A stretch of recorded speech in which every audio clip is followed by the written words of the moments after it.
continue our live breaking news team coverage of the Hawaii wildfires with Eyewitness News reporter Rob Hayes live in our newsroom.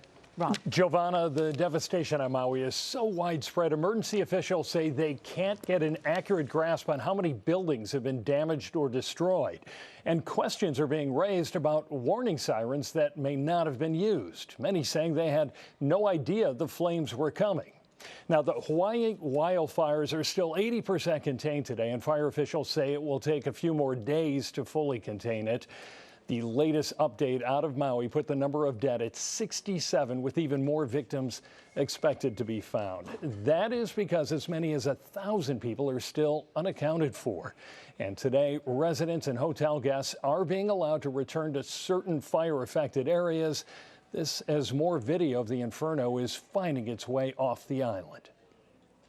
Little to no warning, with flames sweeping through Lahaina, people in their path forced to run for their lives. Cell phone video capturing the terrifying moments, some even jumping into the ocean to escape the inferno, like Sean Doherty. I couldn't even make it across the street because the pavement was so hot, and now I have second-degree burns on the bottom of the feet.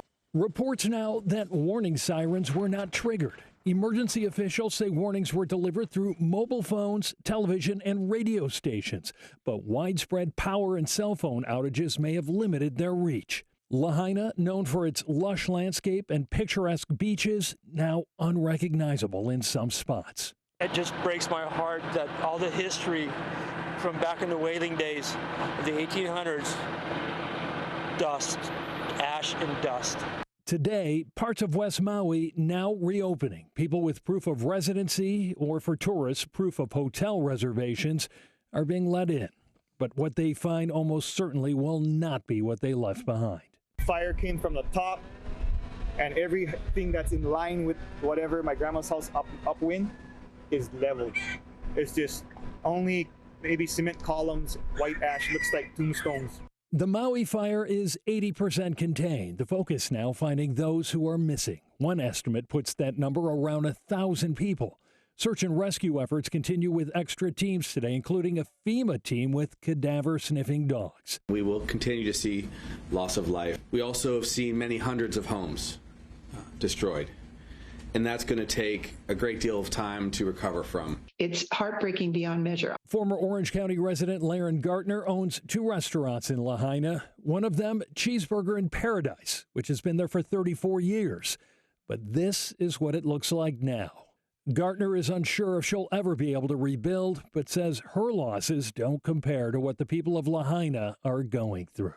I don't consider any hardship on us worth even discussing. The fact of the matter is, if we went down, the town went down. So the larger picture of after you think about your employees and their safety is the entire town of 12,000 people burnt, incinerated. Now, West Maui still has no power or water. The Hawaii emergency management officials are asking residents and visitors not to travel to Maui to make sure there's enough space for first responders and volunteers. Hello, I'm Mark Brown. Get more great ABC7 content by clicking the subscribe button for our YouTube channel and download the ABC7 Los Angeles streaming app on Fire TV, Android TV, Apple TV, and Roku to watch on your TV.